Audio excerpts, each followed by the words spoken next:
Good evening and welcome to Northampton High School. My name is Nicole LaChapelle. I'm the treasurer of the Massachusetts Democratic Party. We have a few housekeeping items and a few announcements, and then we'll get away with the governor's forum of our Democratic candidates. We'd like to welcome tonight the Vice Chair of the Democratic Party, Deb Kozakowski, Hampshire County Register of Deeds, Mary Olberding, Northwestern District Attorney David Sullivan, former Congressman John Olver,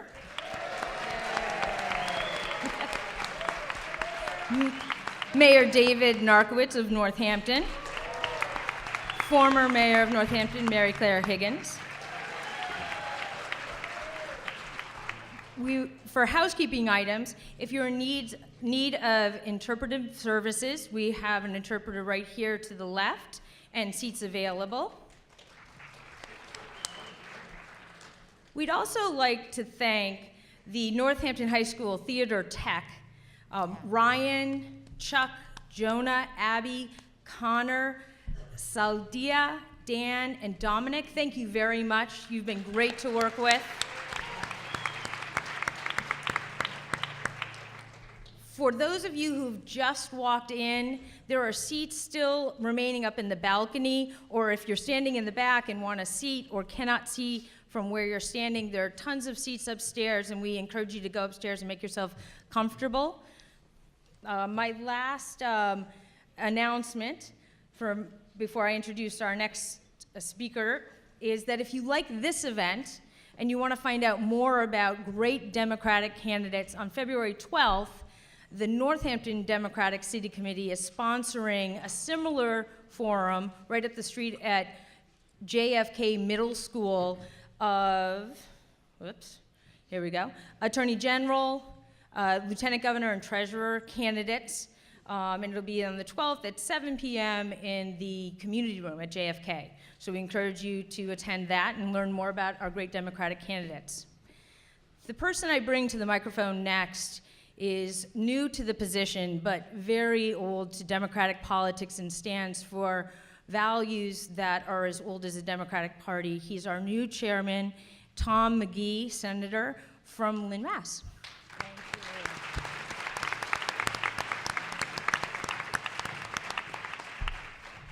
Thank you very much, Nicole, and welcome to all of you tonight. And for the talk that I continue to hear that people aren't interested in the races that are coming up. It's great to see a full house here tonight. On Saturday, I was down in Plymouth, and I arrived at 9:15 for a 10 o'clock event, and the parking lot was full, and we couldn't get in the door. So people were here to hear Democratic candidates, all of the candidates, and listen to the things that we believe are going to move this Commonwealth forward. So I'm honored to be here. I've been on the Democratic State Committee for 37 years, since I was 5 years old, so I'm really committed, but I grew up in a Democratic family. My father was in the legislature, and he learned from his mother, who was a young teenager working in the shoe factories in Lynn, and was part of the union organizing that went on then, that getting involved, being a part of the process, and being involved as a Democrat can change our lives and change the lives of the people in our communities that we all live in. So I'm excited about the opportunity to be chair of the party. I look forward to working together. We have, with all of these great candidates you're going to hear from tonight, because they have, they'll be talking about the vision we have to continue the work that we've seen over the last 8 years from the Patrick administration, almost 8 years, and you're going to hear from them about their vision for the future of the Commonwealth. Starting on February 8th, there's over 515 caucuses statewide, where thousands of people are going to come together and choose their right to be involved. Thousands of people are going to come out and talk about the things we believe in. Get ready to go to the convention in Worcester on June 13th and 14th. You can learn more about the Democratic Party. Go to massdems.org. We look forward to your involvement in this process. Thank you all for being here. And with that, I'd like to introduce Jim Madigan, who will be moderating tonight's forum. Thanks for being involved. Make sure that you get and stay involved. And I know when you hear these candidates, you're going to know that the Democratic Party is the future of Massachusetts. Thank you very much.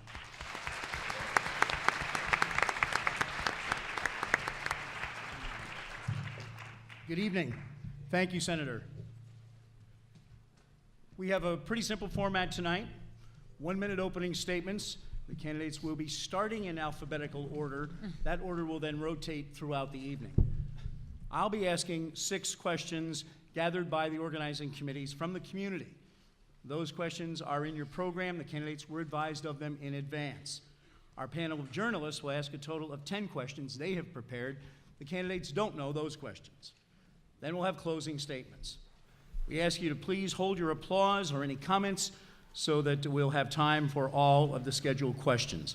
Our panelists are Susan Kaplan from WFCR Radio 88.5. Stan Moulton, night managing editor of the Daily Hampshire Gazette. And Laura Hutchinson, reporter and anchor for WWLP 22 News. Finally, before we get to our questions, and I bet you're going to break the rule on trying to keep things quiet, holding your applause or any comments so that we have time, our candidates are Joseph Avellone, Donald Berwick, Martha Coakley, Steve Grossman, and Juliet Cahan. Let's give them a round of applause now.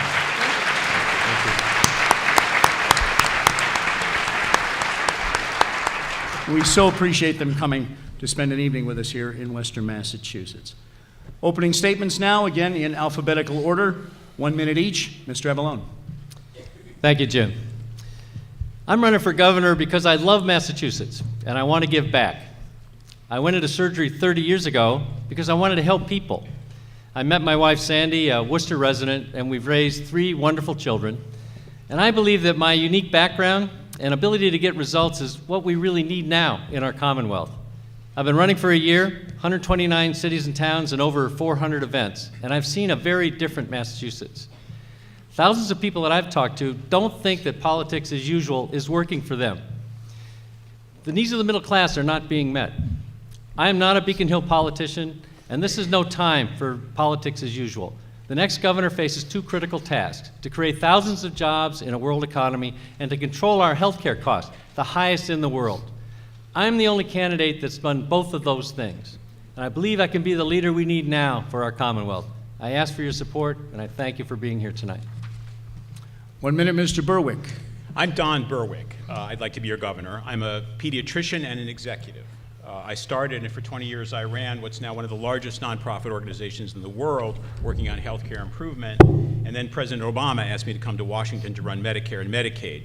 That's an agency with a budget larger than the Pentagon's. The Republicans opposed me. Glenn Beck called me the second most dangerous man in America. But the president stuck by me. I went to Washington, I served, and now I'd like to be governor. And that's because with Washington in gridlock, and the public losing trust in itself and our government, this is a time in which the nation badly needs a beacon that shows that a progressive agenda can deliver for people. Massachusetts should be that beacon. We're the first state to make healthcare a human right. We're the first state to say you can marry the person you love. We are a state with compassion. I grew up in a very small town, and in that town, when you're driving along the side of the road and someone's broken down, you stop your car and you say, "Can I help you?" That is my philosophy of government. We need government that fights for compassion and social justice and equality, and that'll be my fight. Thank you very much. 1 minute, Ms. Coakley. Thank you, and good evening, everybody. I'm Martha Coakley. I believe the next governor of Massachusetts has to make sure this economy turns around for everybody, not just those at the top, not just Wall Street. It's why I took on the fight against the big banks to keep people in their home and prevent unnecessary foreclosures. It's why, in talking to a young man who was learning English and had a full-time job but couldn't make ends meet, had to drop his class so he could take 2 jobs. We need to increase the minimum wage, and we need to give earned sick time to people who deserve it. I also believe that as our kids need to be prepared to compete in a global economy, they need early pre-K education. We need a longer and more structured school day, and we need to have a system that lets every kid reach his or her potential. And finally, although we have great physical health care here in Massachusetts, we're working on the costs. We need to reduce the stigma and provide access for everybody who needs mental health care, like my brother Edward, who 18 years ago committed suicide because he did not get treatment. Thank you. I'd like to be your governor. 1 minute, Mr. Grossman. I'm going to take 10 seconds of my minute to ask for a moment of silence for one of the great warriors for social and economic justice this country has ever had, and that's Pete Seeger, who died just in the last 24 hours. I was asked the other day, Steve, who's your political hero? And I responded, Franklin Roosevelt, greatest president of the 20th century. Because in 1937, in the middle of the worst economic times of our lifetime, Franklin Roosevelt said the following. He said, the test of our progress is not whether we add more to the abundance of those who have much, but whether we provide enough for those who have too little. Too few jobs, too little education, too little health care, too little hope, and too little dignity. What makes me proud to be a Democrat every day of my life, what makes me proud to be a candidate for governor, is as long as there is a single friend, neighbor, or colleague who lacks a job, education, hope, health care, or dignity, our fight is not over. That's my fight. That's why I'm running for governor. Thank you very much. 1 minute, Ms. Kayem. Thank you, and it's Kayem. Kayem. And here's how you remember it. I am for Kayem. Very easy. Right. Just a thought. My name is Juliette Kayem, and there are many ways to describe me. I'm a mother of 3 children and a wife. I've been a public servant for most of my career, serving for a young assistant attorney general named Deval Patrick as a civil rights attorney, and then as his Homeland Security advisor, and then for President Obama as assistant secretary of Homeland Security. Those jobs are the basic tenets of the Democratic Party. They are about progressive politics, opening doors, shaking things up, getting access, and they are about investments in our communities, transportation, infrastructure, keeping us safe and secure from whatever the challenges are, whether climate change, guns, or people who do harm. The leadership skills I bring to this in state and federal government are complex and crisis, and that is what we need from government today, to steer us forward to the most welcoming, the most prepared, the most connected state that we know, and one that we will always value in Massachusetts. Thank you. Time. Thank you very much. Now the first community question. This is submitted by the organization Yes Northampton, and we'll go first to Mr. Berwick. Yes Northampton is looking to the incoming governor to lead a campaign for progressive state tax reform in order to provide adequate revenue for education and other public services.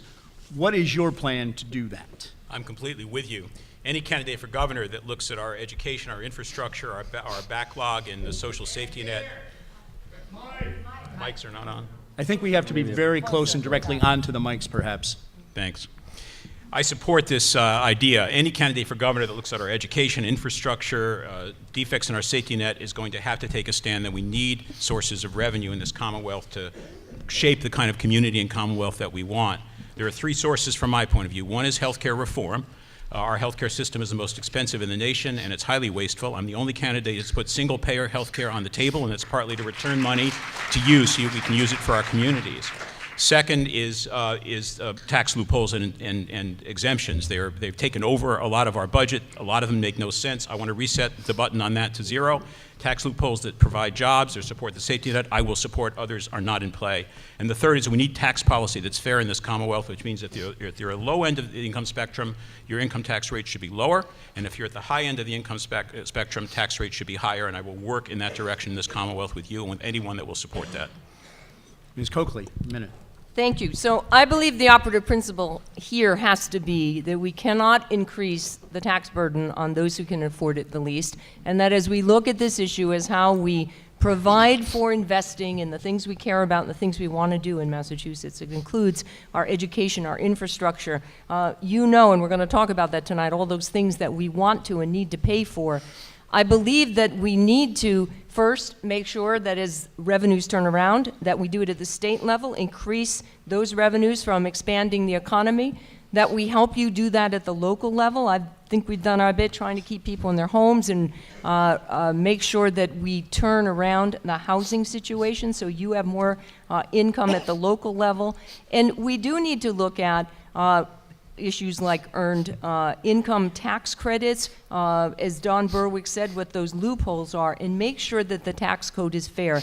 I do not want to increase the burden, however, on anybody who can't afford it. And Mr. Grossman. I think the first thing we need to do is to define what our priorities are and what we want to invest in. For me, it's universal pre-K, increasing our funding for higher education, mental health services, behavioral health services, substance abuse programs, a 1% green budget for the first time since 2001, and investing in our vocational technical schools. Those cost money. So there are 4 ways in which you can fund them. First of all, grow the economy dynamically and create more revenue. Second of all, save money, and I have a track record of doing that as state treasurer, having saved tens of millions of dollars on our way to saving $100 million a year at the state public pension system. Third, public-private partnerships. And fourth, I will not rule out seeking additional revenue, but if we do seek additional revenue, let's make sure we do tax reform so that we increase exemptions for lower and middle-income families so they are held harmless from any increase in taxes. That's how you make the system more progressive, more fair, and more appropriate for all the people of Massachusetts. Ms. Cayenne. Governor Patrick tried to reform the tax code in Massachusetts, and I agreed with him in that effort. But he was unsuccessful. So in the meanwhile, we need to look at other options that are available to the next governor. Heeding his call when he released this most recent budget, that it will be incumbent on the next governor to take this issue seriously and get it done. So how can we do that? First, criminal justice. I mean this when I say that it depresses me that if I were to become governor, I inherit a budget that envisions $1 billion spent on prison construction by 2020. You know how to spend that money better, as do I. So we can begin to steer money in other social services. Second, listening and supporting the mayors. What do mayors in your communities want? They need help with regional transportation authority and access for their communities to schools and jobs so that we increase their tax base of residents and businesses that then invest in their schools and infrastructure. So those are how I would generate revenue now while still taking on the tax fight. Thank you. Mr. Avellone. I certainly agree that we need to increase education. It's the future of our children, it's the future of our Commonwealth. And there are many other services that have been cut back during the recession that we will need to replace as the economy starts to get better. I don't believe, though, that we should raise taxes. And I think I differ with my colleagues in believing that somehow we're going to raise taxes, have enough money to do these things, and not hit the middle class. We know it will hit the middle class. I don't want to do that. I do believe that we can make room for these important investments, including education, by controlling our health care costs. Right now, it's 40% of the state budget. 40%. If it's 39% of the state budget, that's $350 million that can go right to education. I'm going to control health care costs as a governor. We need to in our state. We need to even beyond our state budget. But that will create the room for the investments we need without raising taxes, and which will not be an increasing burden on the middle class. Now, I will be back later in the program with 5 more community questions. We're going to go now to our panelist questions. The candidate asked the question, has 1 minute and 30 seconds to respond. Other candidates, 1 minute each for rebuttal or commentary. The candidates, again, have not had any advance information on the panelist questions. First question from Susan Kaplan to Ms. Coakley. Attorney General Coakley, welcome and thank you to all of you. Questions about how you've handled campaign finances remain, and the Boston Globe reports that you've replaced your sister as treasurer, but new questions have emerged. And tell us, why should Massachusetts voters trust you to oversee state government when you're struggling to manage the arguably smaller finances of your previous and present campaign? Sure. Well, first of all, I disagree with the premise that we struggled. The first that we heard about this recently, we immediately took on to correct it. In terms of the federal campaign, we have filed all of the amendments with the Federal Election Committee. Those have been accepted. That campaign account has been closed. There has been no further action in terms of that federal campaign account. I've acknowledged that there was sloppiness involved in the bookkeeping, but there was no, from the Federal Election Commission's action on this, any mismanagement of those funds. I appreciate that people expect, and I expect, certainly as Attorney General and any candidate, to have the appearance and the actuality of propriety in all of our funding. Mistakes happen, and when we found out about it, we corrected them. Mr. Grossman, 1 minute to comment, if you have any further comments or rebuttal on what Ms. Coakley has said. No, I would only say that in each of our cases, it's important that when the people of this Commonwealth ask us questions, we answer the questions directly and forthrightly, and I think that's what campaigns are all about. And so I think that openness and accessibility and transparency is as important as anything in the office we hold or the ones we seek to hold. Ms. Kayam. I want you to remember me and tonight for what I believe and my vision for the state, not my opinion about the Attorney General's finances. Mr. Avellone.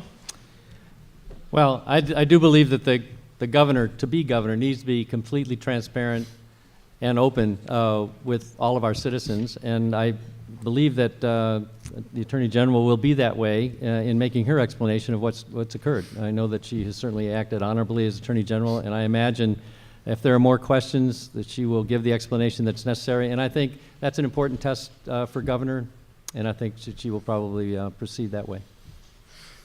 Mr. Berwick, a minute. I certainly take the Attorney General at her word, and I look forward to a campaign that's fair and where we have dialogue, Martha.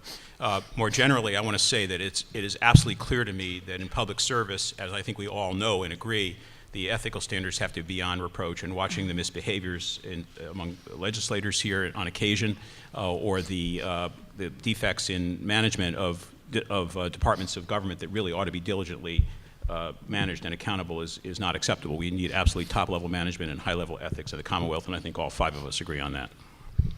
Thank you very much. Let me just apologize briefly to our candidates if I didn't make the format here clear to you before. I'm sorry. Again, the reporters' questions will be directed at one of the candidates, but everyone will get to comment. I'm sure in some cases they'll be particular, in other cases not so much. So candidate asks the question, gets a minute and a half, and everyone else gets a minute for their own comment or rebuttal. Next question will go first to Mr. Grossman and will be from Stan Moulton. Yes, the Massachusetts Democratic Party platform calls for establishing a single-payer government-sponsored program like Medicare. How would you persuade the legislature to establish a single-payer health care system in Massachusetts? I'm glad you asked me the question because it gives me an opportunity to correct the record. One of my colleagues here on the platform has said consistently that he's the only person who has put single payer on the table. That's not accurate. I have put single payer on the table. Obviously, the job of governor is to implement the laws that we have. Legislature last year passed something called Chapter 224, and it requires us to cap our health care expenditures by increasing them at no more than 3.6% annually. And that's what I would plan to do and look to do in a variety of ways. Move health care from our acute care hospitals to our community health centers, which do a very fine job, to our community health institutions. We need more primary care physicians. We need to control the cost of prescription drugs. And we need to bring more wellness programs into our workplaces with incentives, because every dollar that's spent on wellness saves us $3.27. But I also think it's critical for us to take a serious look at what is going on in our state to the north, in our neighbor to the north. Vermont is the one state that has decided to implement single payer by 2017. Pete Shumlin is a good friend of mine. I look forward to working closely with him as governor to see how that's implemented, and I think we ought to take a very serious look at it. It is certainly a critical option. We should never take single payer off the table, not for a moment. Ms. Kayam. Like the treasurer, I too agree that single payer is the way the world should be. And I commend Dr. Berwick for putting it on the table, and his recommendation is to have a study that comes out with a review within a year. But I will fight for important causes for this state, but you always, as an executive, have to weigh that fight against other priorities. Right now, we have 98% of our citizens with health insurance. That's a victory because we have been far ahead. So the next fights that I will take for you in healthcare are going to be not single payer, but are going to be about reducing the rates and how much medical costs are right now. Second, talking seriously about public health. As a mother of 3 kids, I see it, right, about obesity and drug use and alcohol use. And then supporting our community health centers that really are at the forefront of the intimacy that is so often lacking in health services, right? They are supporting our neighborhoods and communities. Thank you. Mr. Avellone, 1 minute. I don't support moving to single payer. We have a system in which everybody is insured, 97+% in our state. It's a success. We've had it for 7 years. It works. The next stage, which was always meant to be the second stage, is to keep it affordable. Whether we have single payer or multi-payer, we would need to make these next steps. The costs have been going up in the public programs as much as they've been going up with the private insurers. So we need to make it more affordable. That's where the next governor needs to spend the time, working with all our major institutions. I've done that. When I was the chief operating officer of Blue Cross back in the 90s, we did control our healthcare costs in this state. I did work with all of our major institutions. I'm the only candidate that has controlled healthcare costs and lowered them in Massachusetts. We will need to do that again, and I will lead that effort as governor. That's where we should put our efforts, not refighting the political debate about the insurance mechanisms, which we now have successfully in Massachusetts, which is a model for the nation. Mr. Berwick. I've worked for 30 years to pursue better care, better health, and lower cost, and I know what it looks like. I know what high-performing healthcare systems look like. We can have it in the state. We do not yet have that, and it is costing us dearly. Every line item in the state budget is down over the past decade. Parks and recreation, local aid, higher education. There's only one that's up. It's healthcare, 59% up in the state budget, our $14 billion expenditure on healthcare. I led a single-payer system, Medicare. My overhead rate in running that $800 billion system, larger than the Pentagon budget, was 1%. Private insurers are arguing that the current standard of 15% overhead is too little for them to get their job done. There is billions of dollars available to us to recover, while we also simplify the lives of doctors and nurses who are driven crazy by the recording and the multiple formularies and coding systems, and by patients who, like me, cannot even read their bills. Single payer is the way to go in this state, and I definitely will authorize the day one when I'm governor, a study that will show us a pathway to get there. Please. Ms. Coakley, 1 minute. So in 2004, with a Republican governor and a legislature and business and labor and payers and providers, there was a decision made that Massachusetts would embark on providing access for everybody, providing quality health care, and making sure the next step would be to get costs down. What our office has done over the last several years is look at why that market is expensive and why those costs were going up 8 to 10% a year, not affordable, and the current focus on changing that market so that people still have choice, quality, and access. Those three things are what this is about. And right now we are embarked in getting those costs down by looking at the marketing clout of certain payers, making sure we move to more primary care, keeping those costs down, attacking cost drivers like diabetes and asthma, and focusing on how we can provide better preventive care and better access to people. I do not believe that Massachusetts is ready to move. It does not rule it out, but we're not ready to do it yet. Thank you very much. Question now from Laura Hutchinson to Juliette Kayyem. Thank you. Ms. Kayyem, there were a number of reports last year that highlighted the need for attention to be given to the Department of Transitional Assistance. One such report, it was actually a state audit, found the state paid more than $2 million in benefits to more than 1,100 people who had been dead, anywhere from 6 to 27 months. Do you think more needs to be done to protect taxpayers' dollars from waste or abuse? Absolutely. And so let's begin with who not to blame. It is the people who are worthy and deserve many of these social services, right? It's not just DTA, it's any social service.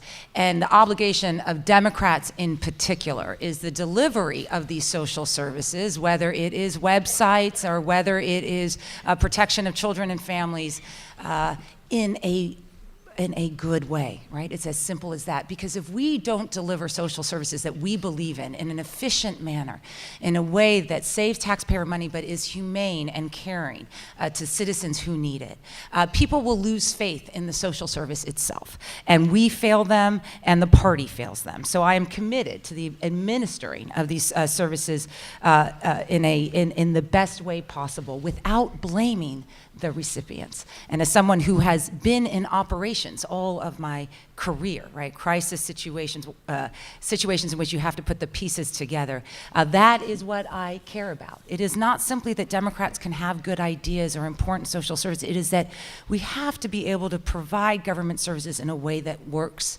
for everyone. And I am committed to that, and think we can't complain enough when these systems fail, because we're failing the recipients as well as the taxpayers. Mr. Avellone. This program is vital in our efforts to try and protect the most vulnerable citizens in the Commonwealth. And we have to protect it not only financially, but the perception of it, so that it stays viable in our Commonwealth. So I did agree with the audit. I'm glad we conducted the audit. I really applaud the auditor, Suzanne Bump, for doing it. And like any organization, when an audit like that comes to light, you follow it through, make the changes necessary, and I certainly know that we are doing that and should be doing that, and I think we should have even more audits to follow up.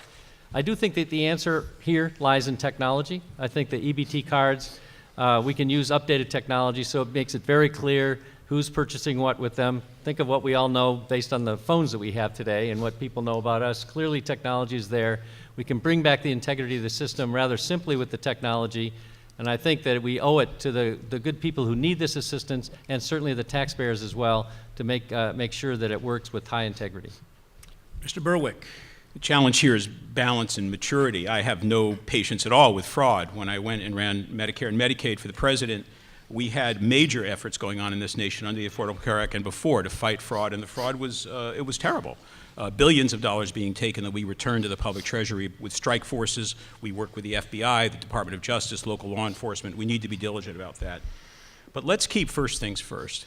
In our state, as in the nation, there are vulnerable people, hungry people, people without a roof over their heads, people who need us to be compassionate as a Commonwealth to help them. We need to fight fraud, but we absolutely must do it in a way that does not weaken the supports to our most vulnerable people. That would be overshooting. So I will argue for a balanced approach in which every step we take to fight fraud, we also make sure that we're not putting obstacles in front of the people in our state who are least able to handle those obstacles. We need to help people first. Ms. Coakley. So it's not just a question, though, of fighting fraud. It's a question of accountability. The governor gets paid by tax dollars. I, as your attorney general, get paid by tax dollars. I take that seriously. For every dollar that my office gets, we bring back 14. We're one of those agencies that does fight Medicaid fraud and got an award last year for doing that. I want to make sure that we are accountable for those benefits, because I agree with everybody on this stage. People who deserve them, who need them, should get them. And when there is fraud, as we brought cases against convenience store owners, for instance, who were getting their cut for taking some of those EBT cards or those transitional assistance cards, and prosecuting them and saying there'll be a deterrent for intentionally committing fraud on the government. But the government itself has that responsibility. I agree with Joe that better technology and better management will help us do that. Accountability by the government, by those who get those benefits, and we can accomplish that if we put our minds to it, and taxpayers will be well served. Mr. Grossman. So as your state treasurer, I had the responsibility last year of actually overseeing the procurement to provide the Department of Transitional Assistance with the updated technology. And we did write into that procurement that we wanted to buy the most up-to-date technology that would deal with waste, fraud, and abuse to the extent that we can to protect taxpayer dollars. And I think we've given the Department of Transitional Assistance the technology they need. And if there are merchants, whether they're lottery agents or stores, that deal illegally and traffic in EBT cards, we should go after them appropriately, as the Attorney General has said. But I also agree wholeheartedly with Don Berwick. We have 800,000 people on food stamps as we're sitting here tonight. A farm bill was just passed which is cutting food stamps, and I applaud Jim McGovern for the work that he's doing to try to maintain that program in the farm bill. So we need to make sure that those who need the services, whether it's cash assistance or food stamps, get them. And for those people who need to be reined in, those merchants, we will go after them and prosecute them. Let's not deal inappropriately with those people who need the help. Thank you. Question now from Susan Kaplan to Mr. Avellone. Mr. Avellone, despite constant tweaks to standards-based testing and reform efforts, a large number of schools in cities like Springfield and Holyoke struggle mightily, and rural parts of western Massachusetts face very different but equally compelling obstacles. The phrase reducing the achievement gap is not new. We've all heard it before. So besides what has already been done, what will you as governor do to improve the state's schools, and how will you pay for it? Thank you. I am was the first candidate to actually publish my K through 12 plan on my website, including how to pay for it. So I asked everyone to take a look, but it has two key principles to it. The first is to close the achievement gap, which I think is our biggest and highest need and will be the highest priority of my administration. And the second is to make sure that every child who graduates is career and college ready. On the achievement gap, what I'm proposing is creating a fund in the legislature, my highest priority. We're not going to raise taxes to do it. We're going to do it by saving healthcare costs. That fund is going to be dedicated to for the at-risk schools, the ones that are lower performing, to funding pre-K and to lengthening the school day. We know that those things work, and we know that if we hold these schools accountable with the right kind of leadership and employ these things, that we will get better, and thousands of kids will be benefited. We know that if kids are literate by the 3rd grade, having been through pre-K, that they have a much higher chance of graduating, and we know that lengthening the school day works as well. I also am very intent on making sure that we bring more vocational training back into our traditional schools and also continue to implement the STEM technology initiative for girls and for underrepresented minorities as well as young boys, because it's true that half of the so-called STEM jobs, the ones that require some kind of a scientific discipline in the state, don't require a degree beyond high school. And those jobs are $68,000 good middle-class jobs. That's what we want for many of our children as well. Time, sir. Thank you. Mr. Berwick. My education platform appeared a couple of days ago, and I hope people will study it. I think the thing that's driving me most about seeking this office is my concern about inequality in our society, the growing disparities. It's hard to find a single keystone policy arena, but if there is one, it's education. Schools are the on-ramp to success in our society, and we need to invest in them more than we're doing now. I don't think the way to do it is with carrot and stick incentives or demoralizing teachers with teaching to the test rules. I think we've overshot on that. The problem is not teachers, the solution is teachers. And my major investment as governor will be to support a teacher workforce that can grow in pride and joy, learning from each other and succeeding. We've seen it work in the Merklin School in Lowell. I've been studying it. Here, the union and the administration got together. They invested in teachers' opportunities. That school was a level 4 school. When they started, 18 months later, it was a level 1 school. That's the way to invest. Like the other candidates, I'm for pre-K investment as well as a universal entitlement in this state.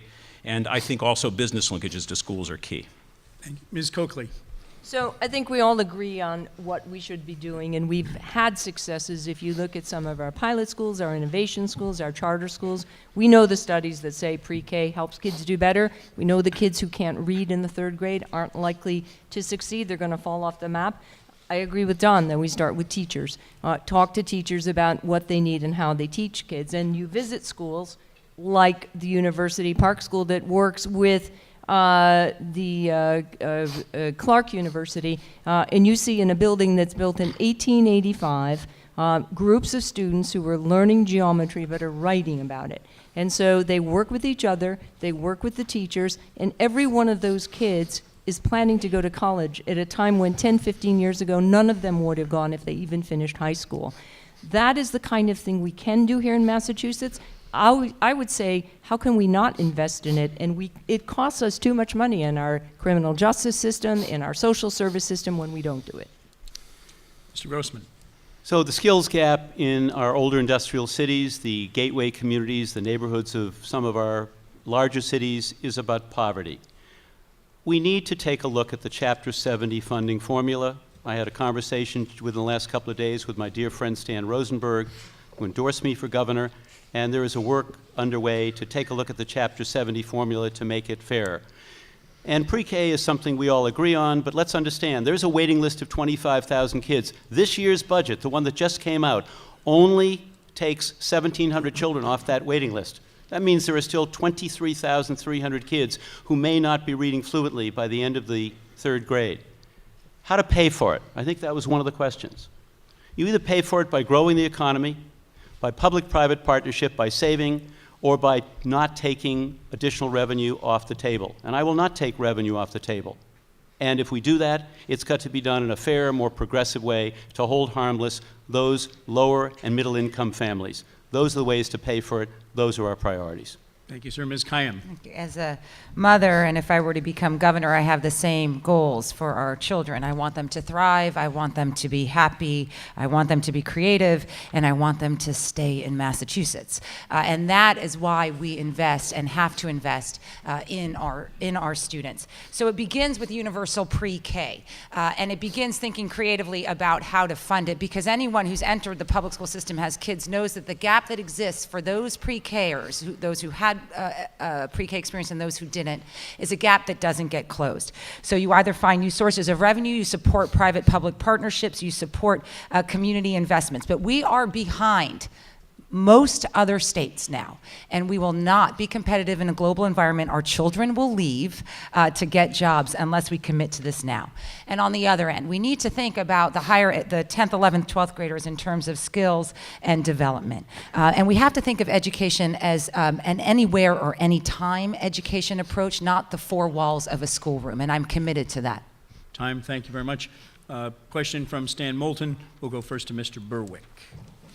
Yeah, what is your position on any effort by the legislature to tie an increase in the minimum wage to changes in unemployment insurance, such as reducing the number of weeks that benefits could be collected from 30 to 26, or increasing the number of weeks a person needs to work from 15 to 20 to be eligible for benefits? I disagree with it. They're separate issues and should be treated that way. So I believe we need to elevate our minimum wage, and we need to make sure that unemployment benefits and other benefits like that are maintained at a humane level. I don't believe those issues should be tied to each other. I frankly am puzzled that we even have to have a conversation in the state about raising the minimum wage. We must raise the minimum wage. When we look at the minimum wage proposals on the table today, we are actually talking about elevating the income of our lowest paid workers to just above the federal poverty line for a family of three. That's not a conversation that should be had in a compassionate society. We have resources here. And remember, elevating the minimum wage, providing better working conditions for the people, especially at the lower end of the income ladder, it puts dollars in circulation. I had an event recently at a lovely restaurant in Acton where the owner is on her own voluntarily offering a minimum wage to wait staff that don't have an entitlement to the full minimum wage. She's doing it because I said, why are you doing this? Because they take the dollars down the street, they spend it at the store down the street, and the money comes back to me. It's not just humane, it's part of the economic development of our Commonwealth, and we should simply do that. Tying these together makes no sense to me. Ms. Coakley. So I met a couple who work at Logan Airport cleaning airplanes. It's a tough job. She works all night, he works during the day. And even at those jobs at that salary, they cannot afford to pay for their rent and get to work, pay for their transportation, and feed their 16-year-old son. That's just wrong. That needs to change. That multinational corporation that hires them is doing quite well, I am sure. And we can and should do it, and it should not be tied and used as leverage for those other issues, whether it's unemployment insurance. If there are business barriers, and I think we need to make our businesses as competitive as we can by decreasing our healthcare costs and our energy costs and looking at fairness to them around a bunch of issues that they've talked about. But this is not apples and oranges, and I've been very clear that the minimum wage and, frankly, earned sick time should be given to people without having it be tied to that other compromise at this time or ever. Mr. Grossman. So I don't think it's simply a matter of should we tie them together or not. I think we'll all agree that they shouldn't be tied. The minimum wage should go up. The Senate passed an $11 minimum wage. I'd like to see the House take up the $11 minimum wage tomorrow if they could, pass it independently of anything else, and make it the law of the Commonwealth. I have no doubt the governor would sign it.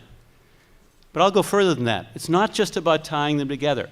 It's about declaring absolutely unequivocally as governor that if a bill came to my desk independently of minimum wage and it cut benefits from 30 weeks to something lower than that, we have the best benefits of any state in the country, and I'm proud of that.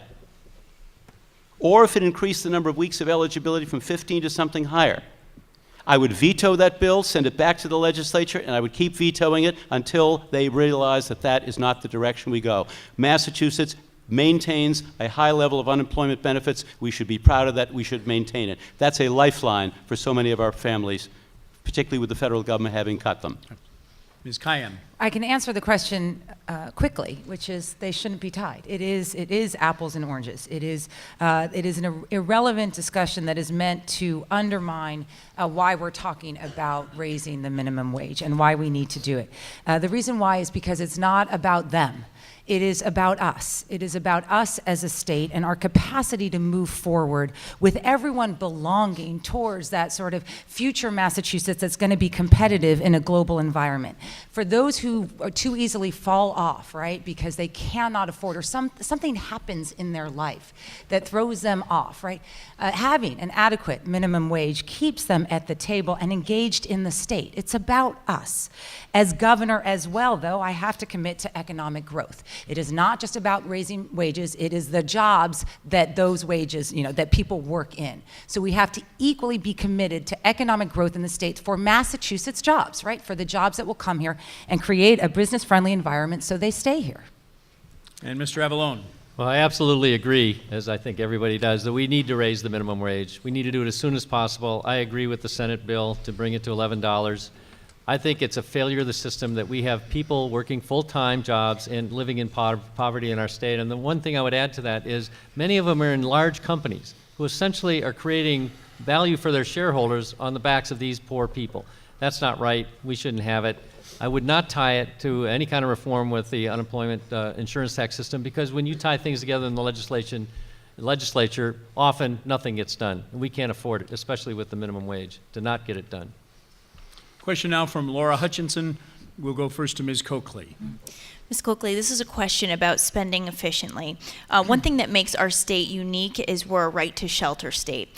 However, there is a large homeless population in our state right now, and right now we're paying $3,000 a month per family to house thousands of families in hotels and motels, and this affects a number of communities here in Western Massachusetts.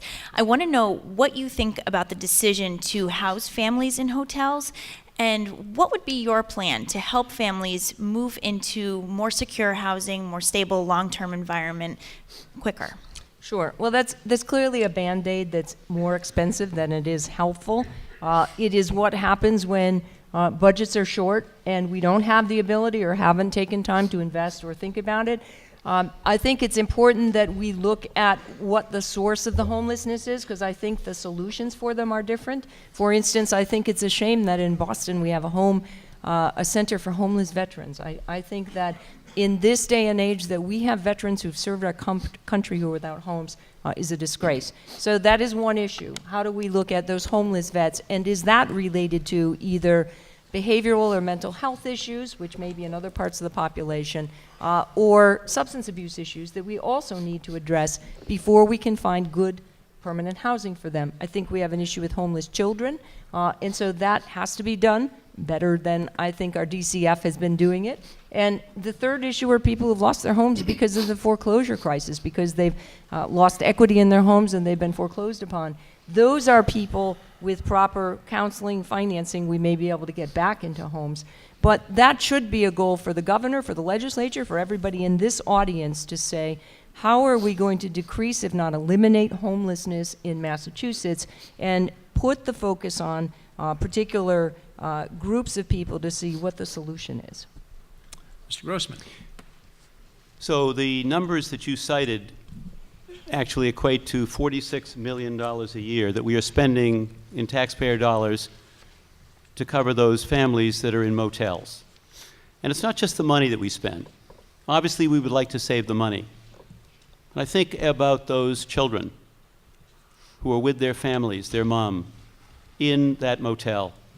Think about how they've been yanked out of their school, yanked out of their safe place, and living in a community that they're not familiar with. That's part of the tragedy of all this. So there are several ways to deal with it. First of all, we've got to bring back a much more significant commitment to vouchers.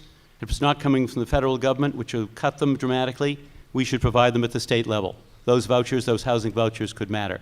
Second, we've cut our 3-year voucher program to 2 years. We should bring it back to a 3-year to stabilize those families. And third, we should use some of the funds that we're going to have as a result of the housing bond bill when it's finally law, and put that money to fixing up units to put those families in permanent housing once and for all. Ms. Cayenne. So this is sometimes seems like an intractable problem, but certainly we can learn solutions from community efforts being made in communities throughout the state. I've served in the executive branch in the state, visiting 351 cities and towns, and as part of the campaign, I have learned two things.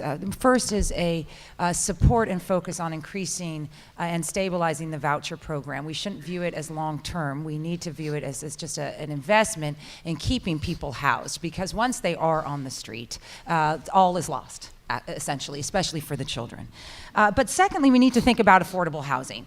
And this is where we're one state, many solutions. So you talk to the Boston mayor, and it's all about trying to get affordable housing in the city. You talk to other mayors outside of Boston or in some of the gateway cities, and it's about getting a stronger residential tax base in the city and affordable housing outside of it, and then a governor can provide support for regional transportation authorities.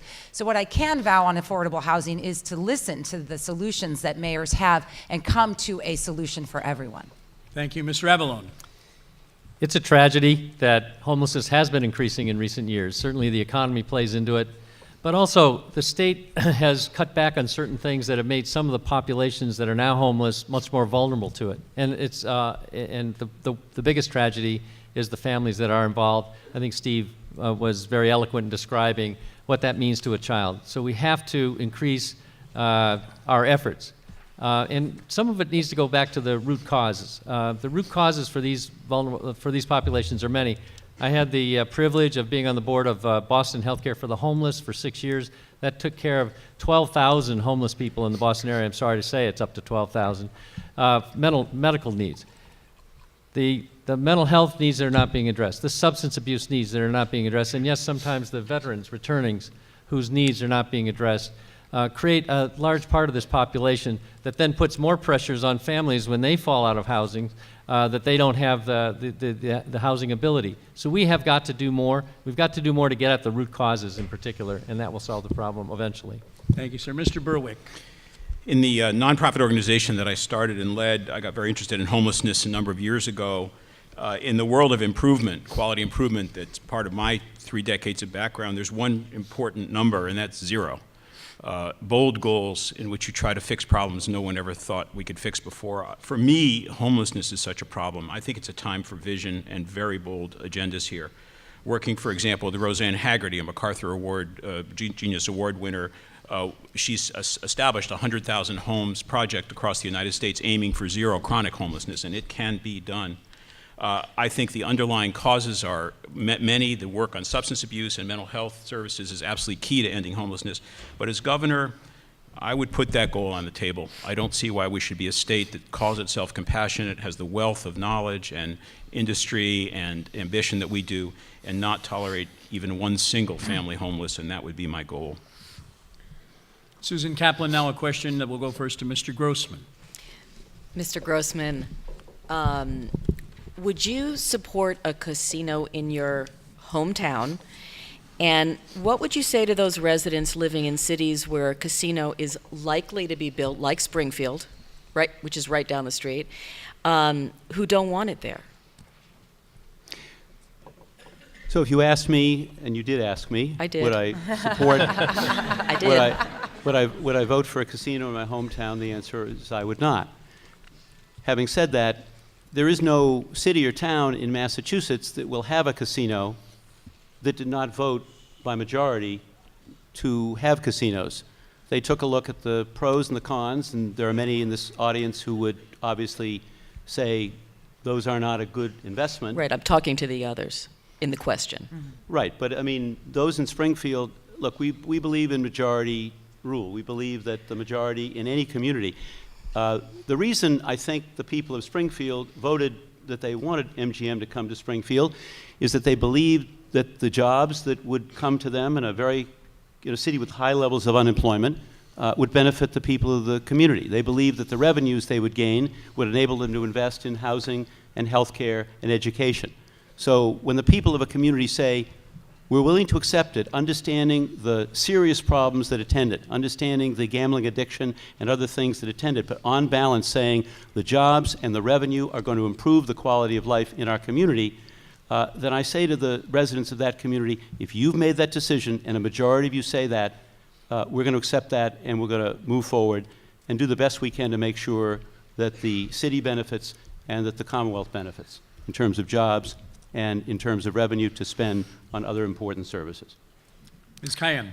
I think it's a mistake to view the casino legislation as simply being majority rule. When the governor came in to office facing a tremendous recession and looking at what over 35 other states were doing to generate revenue, he put into place with the legislature a rigorous piece of legislation that had more safeguards than majority rules. First, it maxed out the number of casinos that would be in the state, just 3. So we're not Atlantic City, we're not Las Vegas.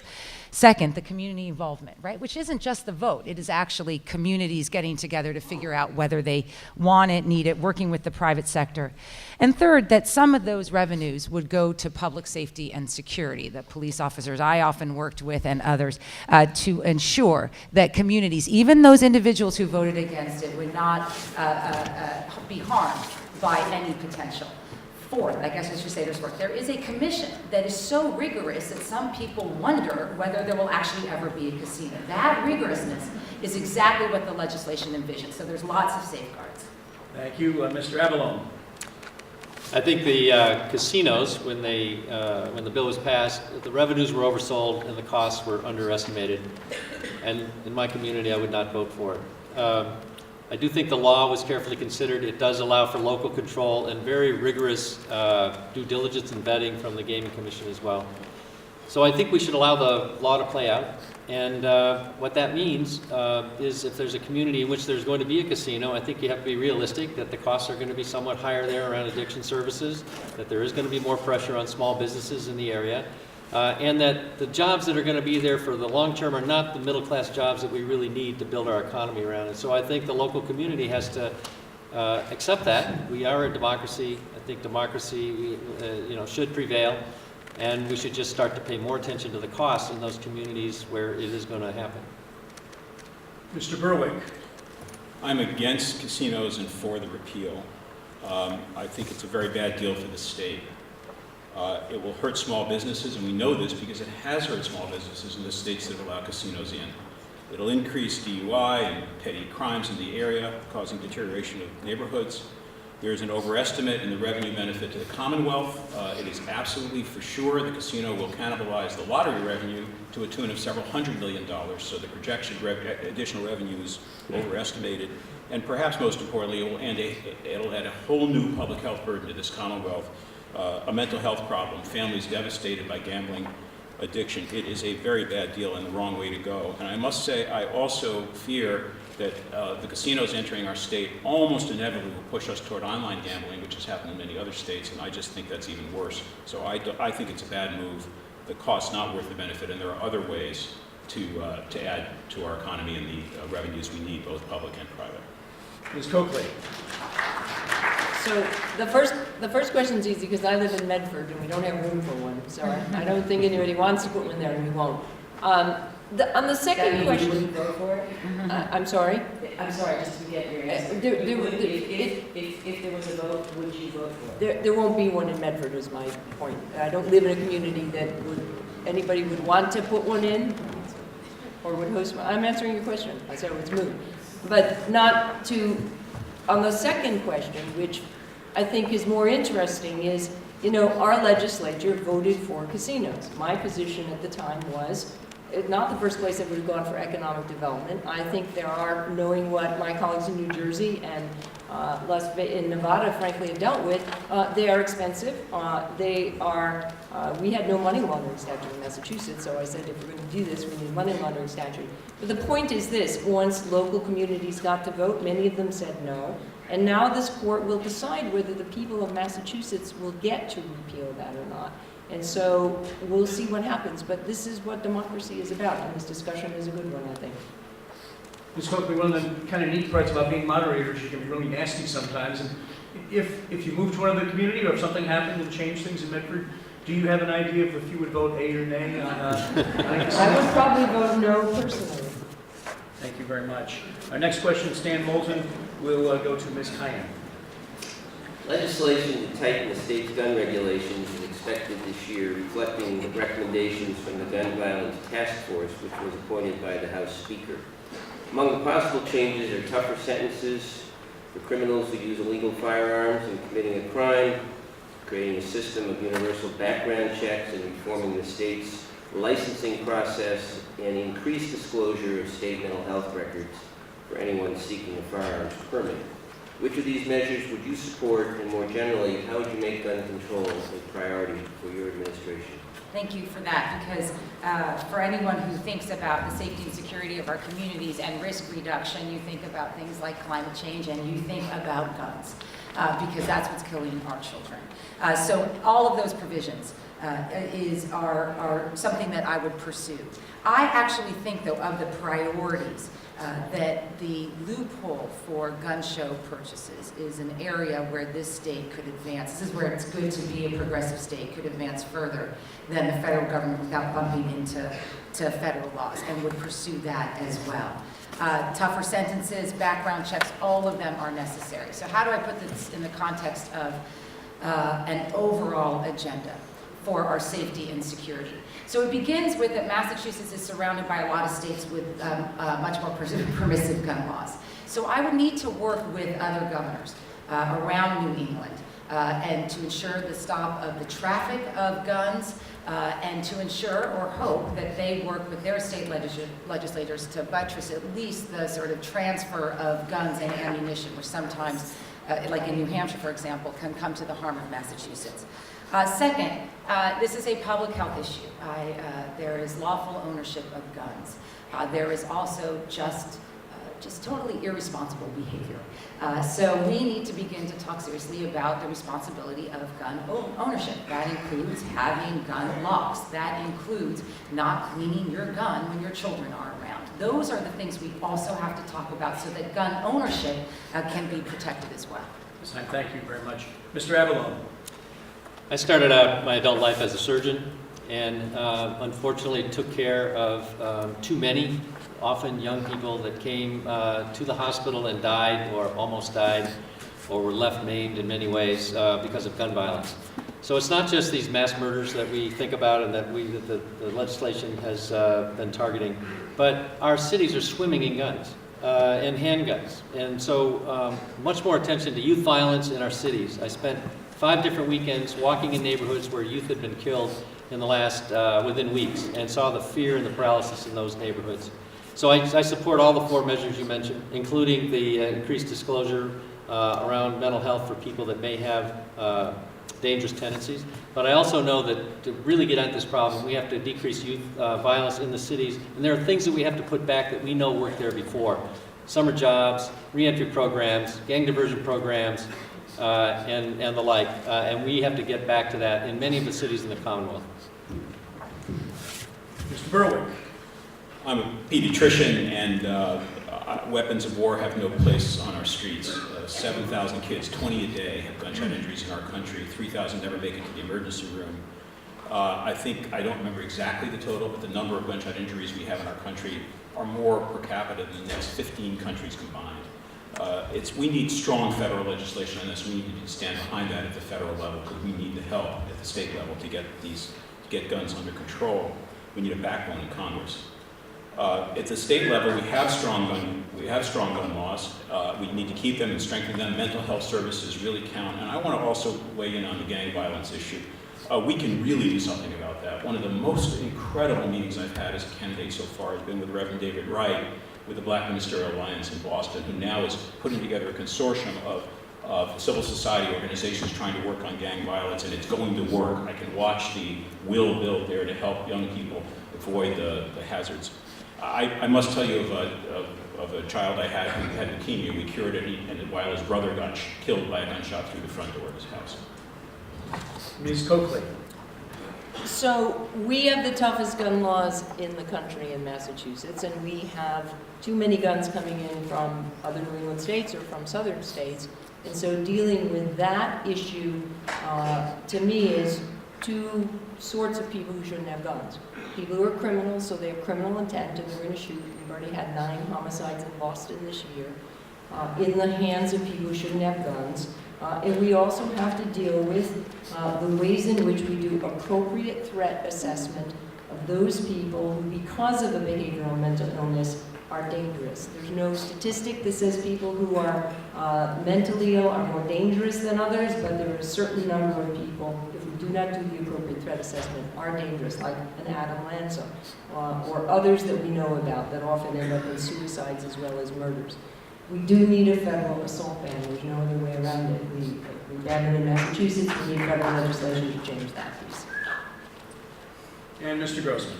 I'm just going to keep my answer to the question, which was about Massachusetts legislation, and I think all of those provisions make a lot of sense. And I would add to that storage of weapons, gun safety locks, as Juliet said, and the new technologies around fingerprints so that only the owner of that gun can fire that weapon, which would, I think, have a big impact on child safety in so many ways. I want to applaud our District Attorney Dave Sullivan, who's here tonight, because on the issues of drugs and guns and our relationship with other communities, other states, he's working on this flow of drugs and guns because he knows that it's affecting so many people in the 2 counties where he's responsible. And finally, it seems to me that as governor, you have an obligation to use your legal authority and your moral authority to deal with this issue of guns and gun violence. But at the same time, there are people in Western Massachusetts who own weapons, who are law-abiding people, who store them properly, and I want to make sure that those people who do own those weapons are not unduly targeted because they are lawful people and the ownership of guns is important to them. They should be protected. Thank you. Question now from Laura Hutchinson. We'll go first to Mr. Avellone. Okay. When we were backstage before the forum tonight, we sort of made a joke thanking you, and of course we're very appreciative for you to make the drive out west to talk to us tonight. However, if you are elected governor, everyone in this room is going to want to know that you are here in Western Mass engaging in our local issues. So as governor, how do you plan to make yourself readily available to everyone here in Western Mass? And in your research, what sort of specific issues have you already found to be prevalent in Hampden, Hampshire, Franklin, and Berkshire counties? Well, thank you. Yes, I am running as hard as I can to be governor of the whole state because I think we are a one state. And I think if we allow things to proceed over the next decade as they have been, we're going to end up with haves and have-nots in our state that is beyond the Massachusetts that we really want. And that means regions really not being able to keep up. And I think that's part of the western part of the state as well. As wonderful as so many parts of it are, the gateway cities that are here are behind. They need jobs. So the first thing is jobs throughout the Commonwealth. And jobs based on new job skills using our community and state colleges in a way that will bring the new businesses here. This has been my experience running a large global operation that companies and new businesses will go where the work skills are. So making sure that in the western part of our state, the state and community colleges and vocational schools have the skills for modern businesses to make sure that we can bring them here. And I think that's the #1 job for the governor. In addition, the infrastructure. We know that we do need to improve the infrastructure, and we have many needs around the Commonwealth, but some are certainly in the western part of the state. And in particular, what I've heard was increasing the amount of money for the regional transit authorities here. It's clear that the economy gets delayed and the quality of life deteriorates if people can't get from town to town in the western part of the state. I also think connecting the state better with commuter rail is certainly got to be part of our future, and that certainly would mean from Springfield at least into Boston in a bigger way. So I think there's a variety of ways for infrastructure, jobs in particular, and in the case of infrastructure, upgrading the RTA that in all these regions out Time, here. sir. Thank you. Mr. Berwick. Given the kind of place I grew up, in a rural town, this part of the state actually feels more comfortable to me. I love it out here, and you will see a lot of me out here as governor. I absolutely guarantee that. I'm hearing interesting and wonderful issues here, all of which are tractable. The high-speed internet issue here, it's time to solve it completely throughout the western part of the state. I see tourism development as a particularly important possibility here, even beyond the already beautiful developments that are in place. The unemployment issues that Joe mentioned, you can't visit the cities out here without seeing the need to grow the jobs, especially as part of the economy. I know you're strongly invested in agriculture and farming, and I think building local agriculture and local farming is a tremendous opportunity out here. The transportation issues, I think, are severe. That's both east-west and north-south. I think some very interesting Western corridor ideas here and central corridor ideas for developing rail linkages, and I really think those may pay off in terms of investments, and I very much want to take a close look at those and move forward on them. And then lastly, I'll say with healthcare, developing rural healthcare can be a template for the rest of the state. You know what continuity looks like, and we need that throughout the state. So it's a wonderful area of development, and you'll have my heart. Time, sir. Thank you. Ms. Coakley. So I grew up in Berkshire County in North Adams. My dad moved our family out there after he sold insurance out of Springfield, and the 5 of us grew up. And I know from my experience and his there, running his own business, being involved in his church and Chamber of Commerce, that when the economy goes down here, it's tougher, it goes deeper, and it's tougher to come back. And I think some of the issues that are incredibly important right now do include making sure that we have broadband and we finish that last mile for the rest of this state. If you do not have that, it affects your business, your innovation, it affects whether your students can do their homework, and it affects whether you can even file some forms with the agencies in Massachusetts that require it. The transportation, I hope we're able to get that Vermonter, that train through from Connecticut up to Vermont, and then I think investing in regional transportation that will allow people to get around within cities and to other cities in this area is incredibly important. Thank you, Mr. Grossman. So for 35 years, I was a small business owner before I was elected treasurer. My grandfather's business started in 1910 because of the generosity of a Springfield company. My mother went to Smith College and came back in her 25th reunion and introduced me to my wife, Barbara. I'm actually the product of an arranged marriage 46 years ago.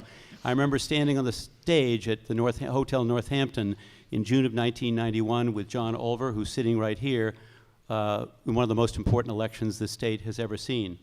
So I have a strong and intimate connection with Western Massachusetts, and I've deepened that because I have a track record. As chairman of the Mass School Building Authority, we're building or have built schools in Greenfield and Springfield and Easthampton and Pittsfield and Longmeadow and Holyoke and Chicopee, and right here in Northampton working with Dave Narkowitz on the challenges that Smith has. So my relationship with Western Mass, I think, is a pretty direct one. And even today, when we brought 100% reimbursement for the 2 schools that were destroyed in the tornado, the Brookings and Dryden School, I was very proud of doing that for the first time in the history of the Mass School Building Authority. I look forward to continuing that relationship. Time, sir. Thank you. Ms. Cayenne. There's a couple other issues that I'd like to add to this conversation. The first is we often think, is the governor out here a lot? But I think anyone's administration and the appointments I would make as governor to key leadership roles, whether it's in the arts or farming, manufacturing, transportation, have to involve and be people from this community. I would not be a Boston-centric governor in terms of appointments, because what are the needs out here have to be represented in a cabinet. Second, broadband. It's as simple as that. It is not simply about the economy. It's about your public safety and security. If you can't call the police, it's a problem, and I am committed to solving it once and for all. Third, I oversaw the National Guard as the Homeland Security Advisor and have a strong relationship with the military and the National Guard. It is a vital part of who you are out here, and I will fight hard to keep those investments by the Pentagon here at Otis and elsewhere, because so many of our communities, both veterans but also the technology and defense industries, are tied to it. Question now from Susan Kaplan. We'll go first to Mr. Berwick. Mr. Berwick and friends, there have been numerous and serious breakdowns in state agencies quite recently, from the state drug lab debacle, which we're still dealing with, to the most recent trouble within the Department of Children and Families that very well may have resulted in the death of a child under that agency's supervision.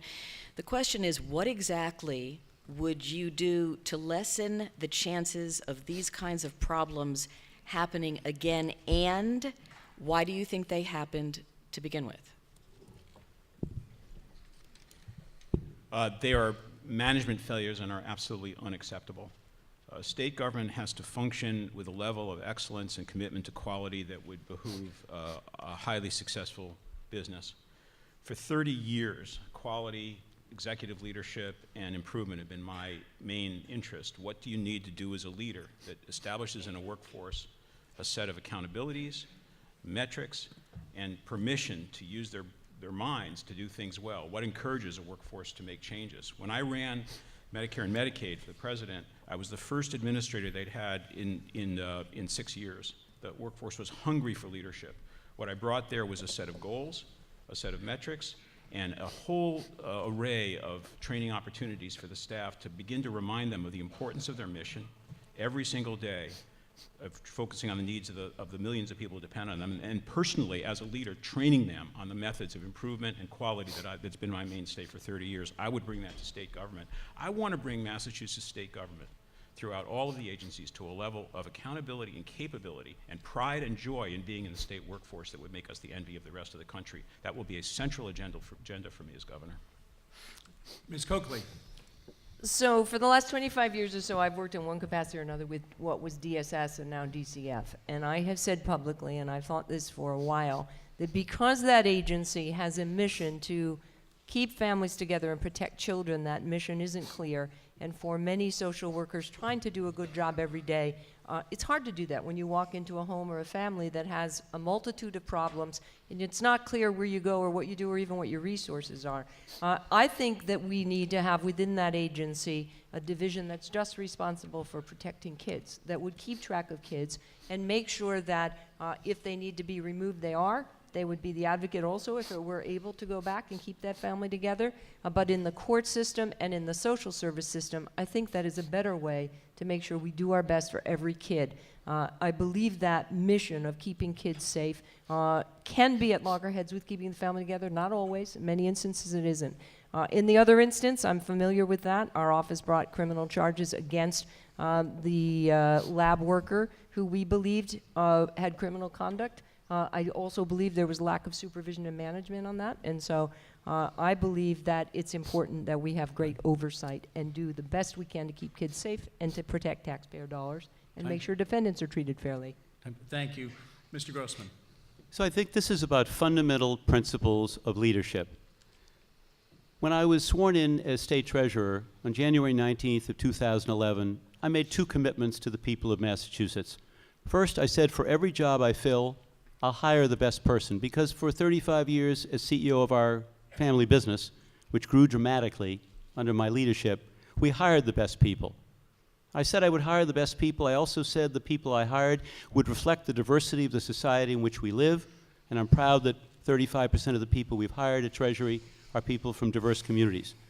But in terms of the crisis that you mentioned, or the crisis at DCF, I would cite four principles. First of all, a governor has to be decisive. When a problem occurs, and problems will occur, you have to step in. Number two, safety of every child. It is a tragedy of unimaginable proportions that this little boy, presumed dead, was treated the way he was. Third, accountability.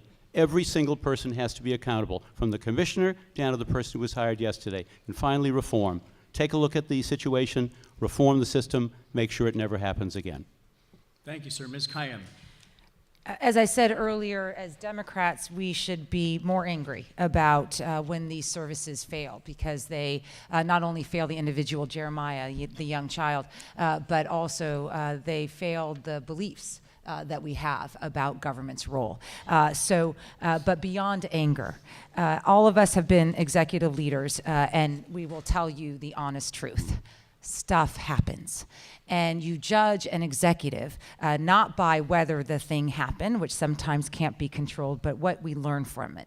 So I am a strong advocate of what might be called sort of lessons learned, of having a review, taking a deep breath, not trying to fix the bureaucracy immediately, not thinking you have the solution in the fog of politics or that moment, and actually stepping back and say, what can we learn from this tragedy?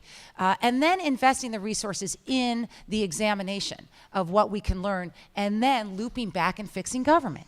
Government can always get better. Stuff will happen, but it can always get better, and we need to learn from it. Thank you. Mr. Avellone. State government has a vital role in protecting the lives, literally, in many cases, of many of us, in the case of public safety, or some of our most vulnerable citizens, in the case of the DCF and some of the other services. There's no question this is a huge management failure. and it should not be tolerated in our state government. We shouldn't think of the state government as something that we should excuse and occasionally something bad happens. That is not correct. There are large organizations, from large hospitals to airlines, that deal with people's lives every day, and they do it in a safe way. Our state government has to operate that way too. I've run very large organizations. Recently, I'm responsible for about 11,000 people around the world in 50 countries, and what they do every day to make, in this case, their jobs work, which is important in developing new drugs. We have to bring that same kind of leadership and management to the state government, and we all know the principles of it, but we have to employ them here. We should not think that the state government is anything less than dealing with the lives of many, many people in our Commonwealth, and that's the kind of culture we have to instill in it, and I will. Thank you, sir. That's the final question from our panel of journalists. We thank them for their help this evening.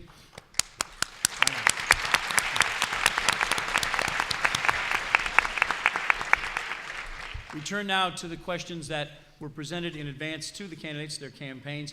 They're listed in your programs, the community questions. And the next question, go first to Ms. Coakley. It comes from Tim Carpenter, Executive Director of Progressive Democrats of America.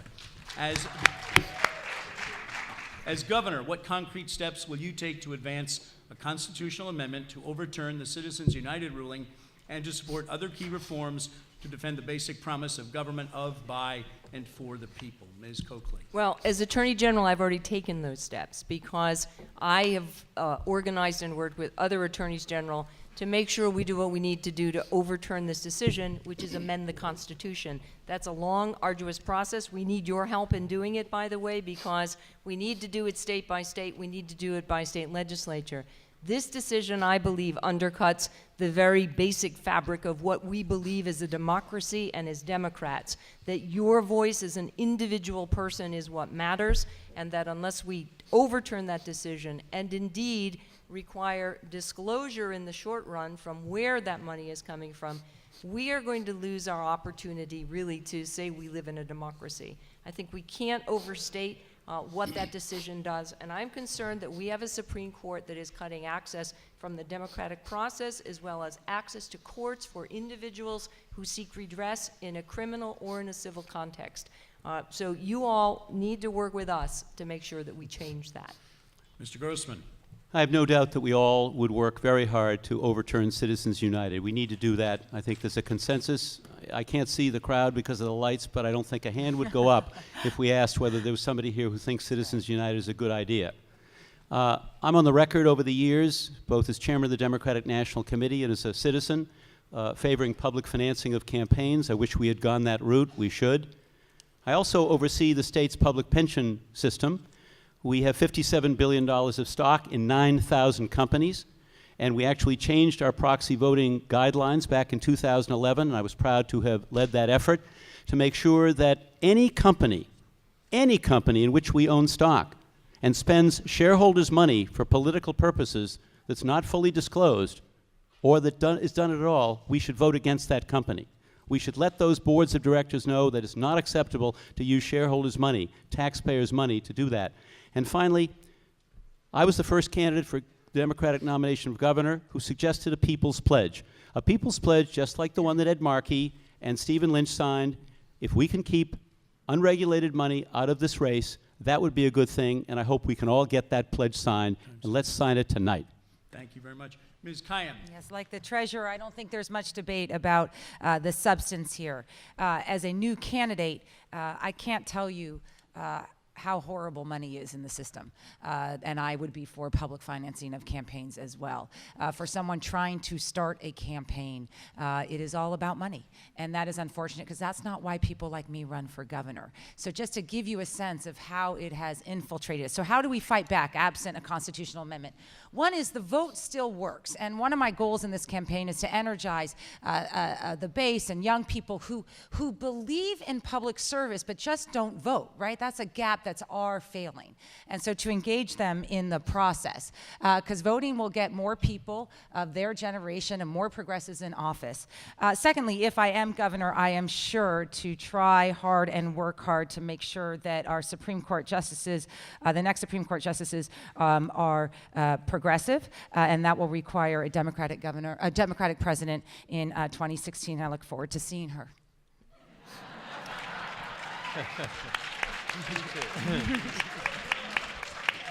Mr. Avellone?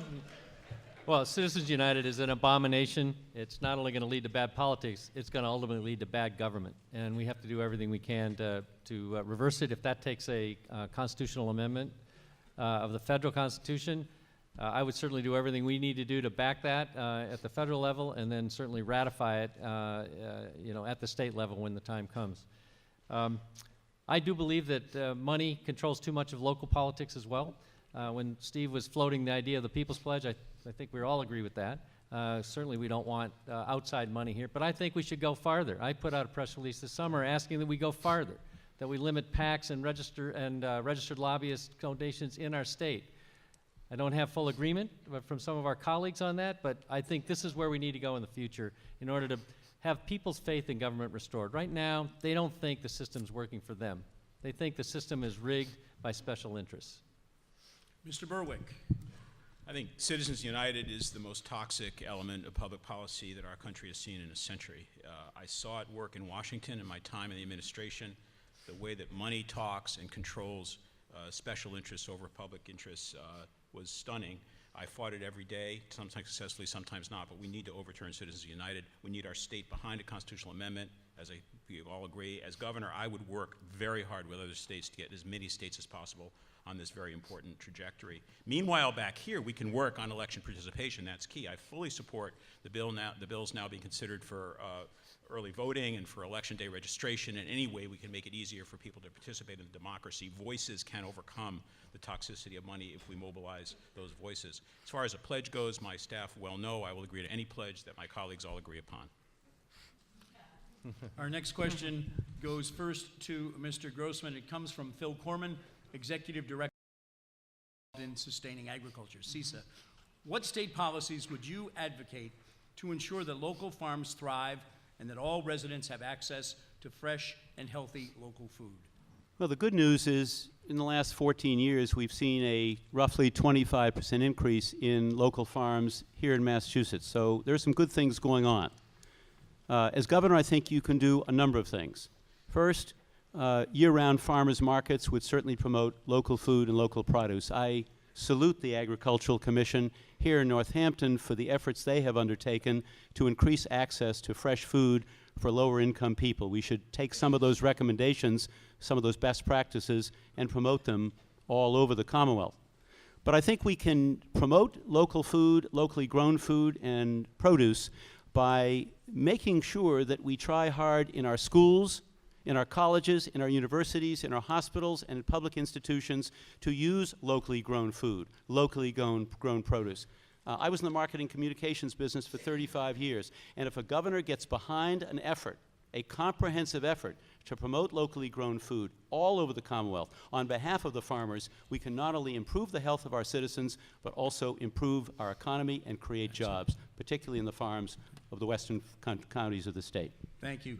Ms. Kayan. So of course I would support farmers markets and farm-to-table initiatives, but the challenge here is a little bit about logistics, is how do we support farms to get the food to the tables? And so we need to support a variety of efforts that are already being tried out in your communities, shared car services, the capability of public farmers markets that are close to schools so that parents who might not be able to get to farmers markets further away, all sorts of creative initiatives, because it's always that last mile, right? It's not the farming or that we know that people need to eat it, right? It is just getting it to the table. So I'm committed to that. Secondly, working with USDA, we get a lot of grants here, and we need to continue to pursue them to get people to understand that Massachusetts is an agriculture state. And finally, in the public health issue, this is about what our kids are putting in their systems. So to ensure that schools have access to fresh food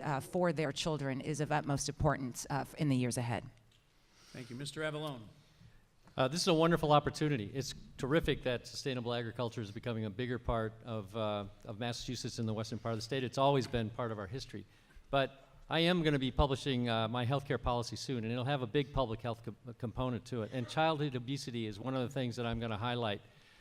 The biggest thing that I think we can do for sustainable agriculture is to work on childhood obesity in the way that I'm going to propose, with much more widespread education, certainly better nutritious foods in the schools, which can come from the western part of the state, and also community-based programs like has occurred in some parts of the eastern Massachusetts, in Somerville and in parts of Boston, where there are vouchers for healthy foods, prescriptions by doctors for healthy foods, and community focused programs that bring healthy foods into urban environments. I think by tying these two things together, it improves the economy of agriculture and, in the meantime, saves lives ultimately in taking on the issue of childhood obesity, which is all about unhealthy foods. Thanks. Mr. Berwick. I think it's an exciting topic, and the wealth you have out here in the western part of the state in agriculture is a real treasure for the Commonwealth. I'd love to see you develop it further. I know you need some help with infrastructure to do that. You'd have my support. As I say, I grew up in a small town. My father was a general practitioner there. He made house calls, and he was sometimes paid in chickens or eggs or produce. So I really know what farm to table looks like, I guarantee. As a pediatrician, interested as Joe is in childhood obesity, it's an epidemic, and we've got to work on nutrition as a mainstay for the improvement of our health and public health system, and this is one way to do it, with local food production and healthy foods. I want to make one comment about low-income populations. These problems are multiplied in low-income settings where obesity and poor nutrition and food deserts are a serious problem. We need to increase the access that our low-income populations have, children and adults, to good food, and I want to do that, and I totally favor the use of EBT cards at favorable rates in farmers markets. Ms. Coakley. So this is an area where it's important who you appoint to be the Commissioner of Agriculture and who's on your staff and who's in your cabinet. And if I am governor, I would make sure that we do continue the exciting stuff that is going on out here on agriculture.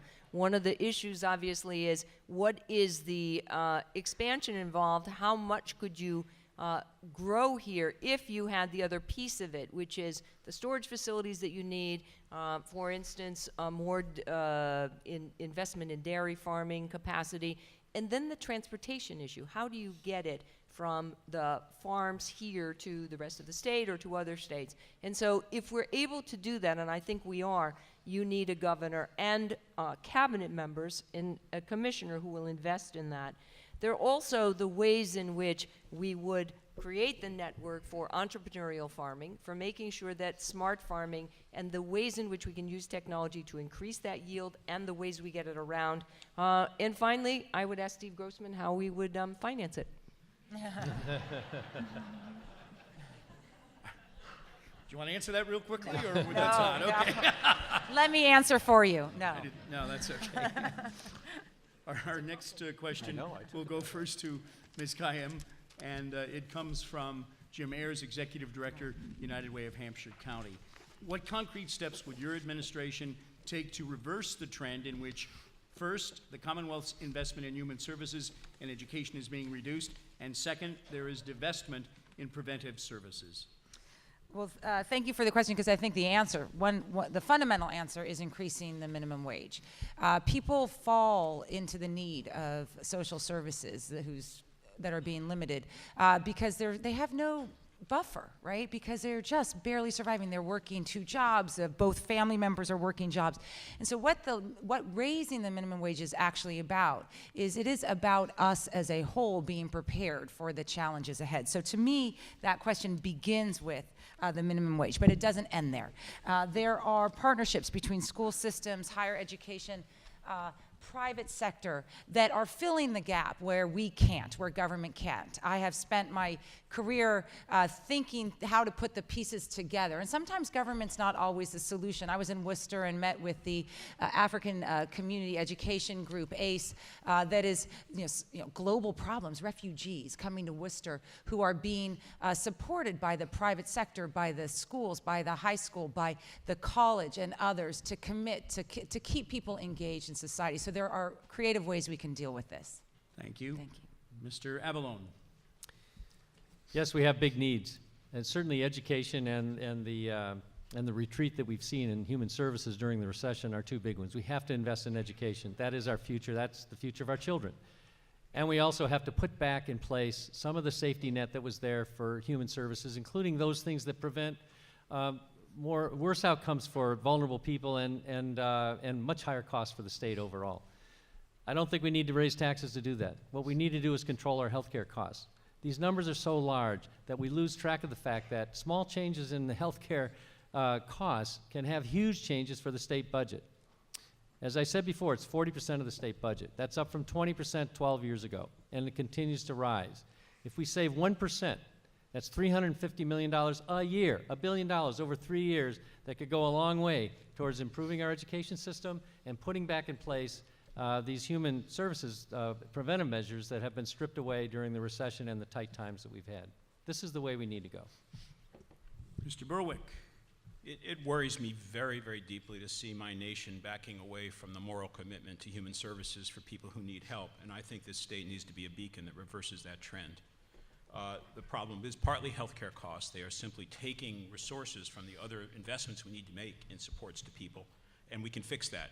The single-payer idea is one, and healthcare reform, delivery reform is key. We need to reassert the moral commitment to this kind of help without apology, without masking it, just saying helping people when they need help is a moral commitment of our Commonwealth. It's the kind of place we want to be. And lastly, I think realizing these are investments, they're much more than they are expenses. When a person's headed for prison, we are headed for major, major public expenses that can be averted with mental health services and interception and supports that keep people with hope in their lives. When a person has mental illness that's not treated, that's a person headed for forms of disability and inability that will cost us dearly. It's just smart to provide services. As far as prevention goes, I'm a pediatrician, you have me at hello. Ms. Coakley.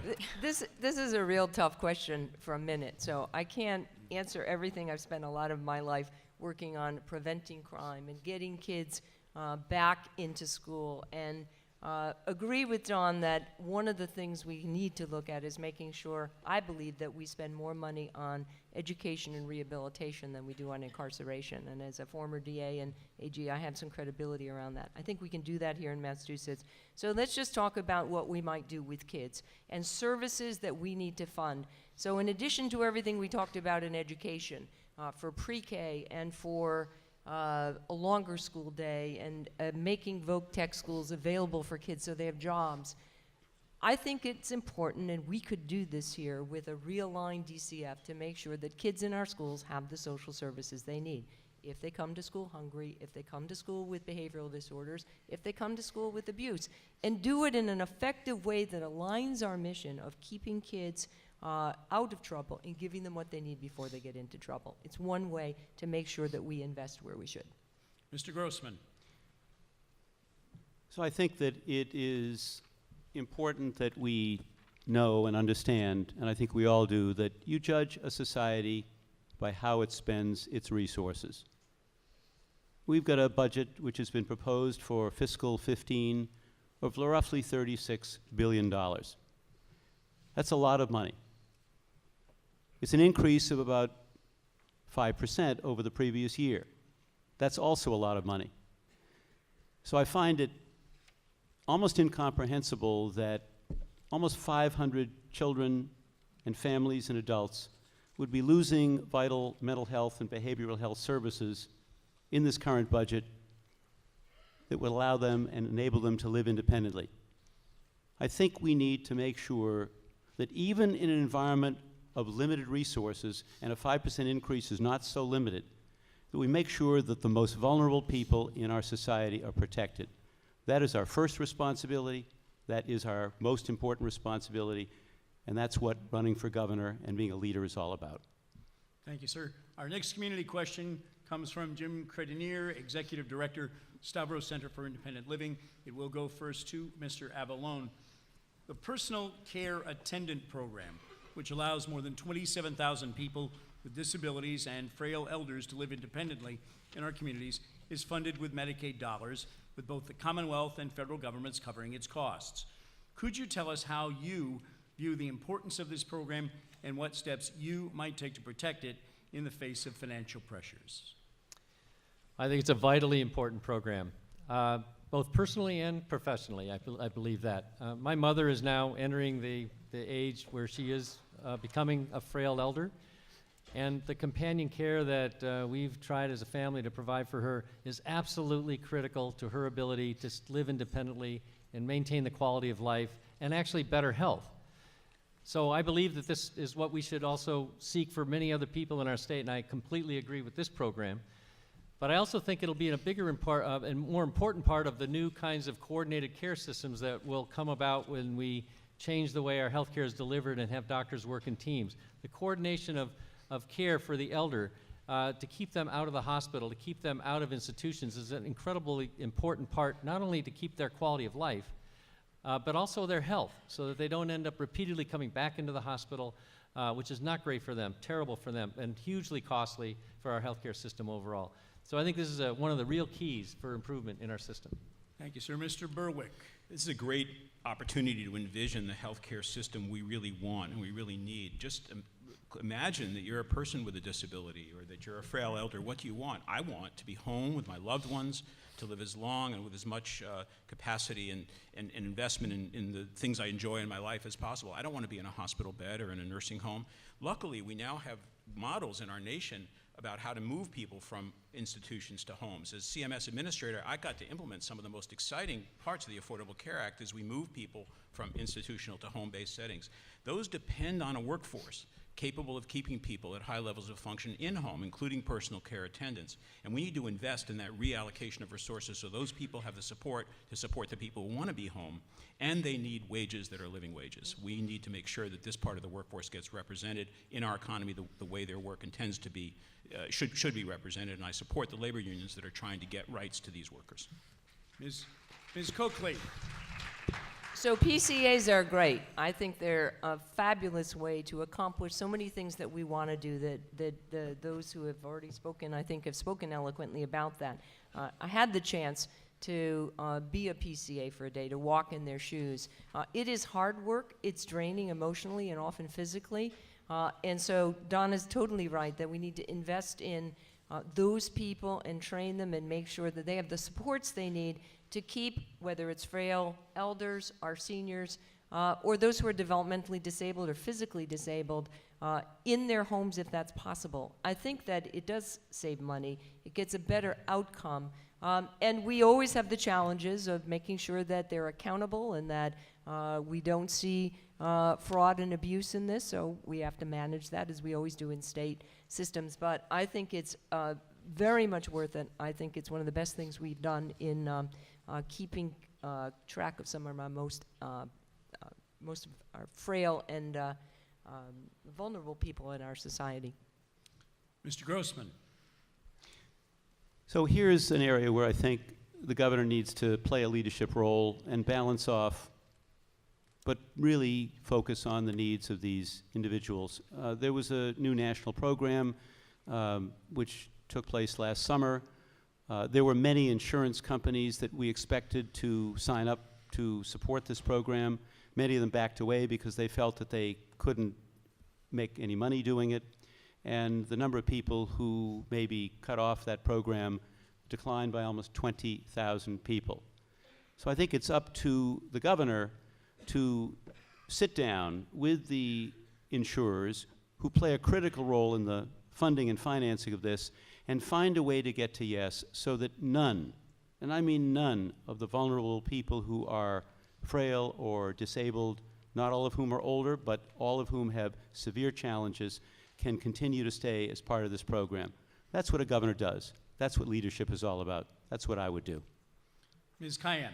So I'm just at the age when I'm starting to think about these issues for my parents. And when I asked them how they wanted me to think about it, many of you have had these difficult conversations.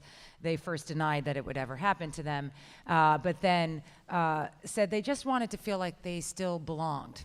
And that meant home. And I understood that. So I would support and continue to support the implementation of these programs that give individuals a choice for how they want to spend their lives. And we have to be committed to that because of the second issue that we have to address, that people with disabilities or even the elderly are still very active contributors to our society.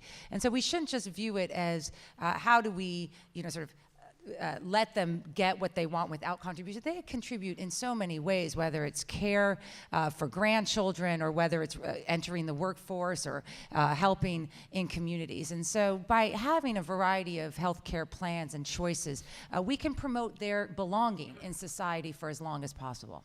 Thank you very much. We have now reached the final question of the evening, and it comes from our organizing committee. You'll go first to Mr. Berwick. The Federal Secure Communities Program was expanded statewide over Governor Patrick's opposition. The number of Massachusetts immigrants with no criminal record who have been deported far exceeds the national average. In the absence of congressional action, what would be your response as governor to this fingerprint sharing program and its impact on Massachusetts families? Well, we're a nation of immigrants. It's what made us great. To walk away from the benefits of diversity that people can bring to us in our communities, it's not smart, it's not compassionate, it's not right. This program is misnamed. It's not secure communities, it's insecure communities. It's a way to add uncertainty and harm to our society. I favor inclusion, welcome. If you're here, let us help you. We'll help you enter the economy, have your kids enter our schools. I'm for in-state tuition for undocumented residents. And I'm for fighting very, very hard for federal immigration reform now. Now is the time with a pathway to citizenship. We've got to get it done to do this, to do away with this issue as far as we can in our nation.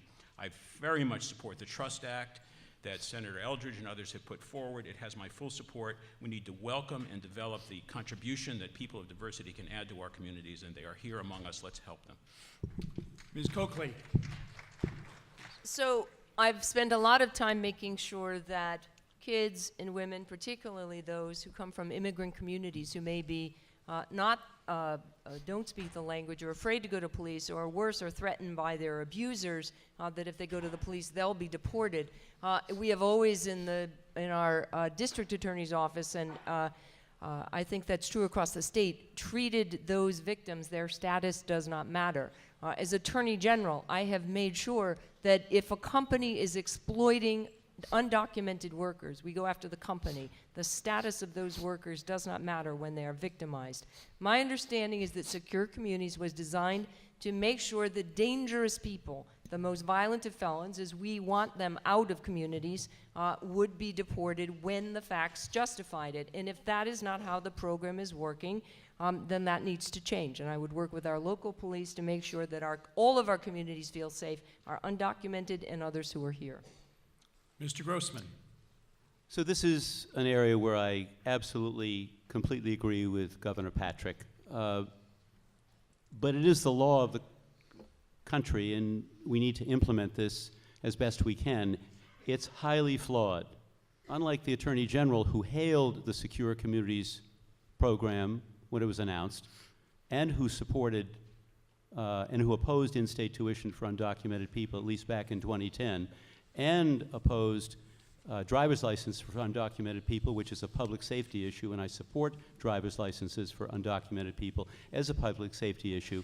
I think it's important that a governor try to work with federal authorities and work with legislators, as Don Berwick just suggested, to make sure that the downside of Secure Communities is changed in a way that comports with the law but still protects those people. We are sending far too many people away, deporting them for very low-level offenses in ways that divide families and send families away and are deeply divisive without protecting the Commonwealth and all of its people. That should end.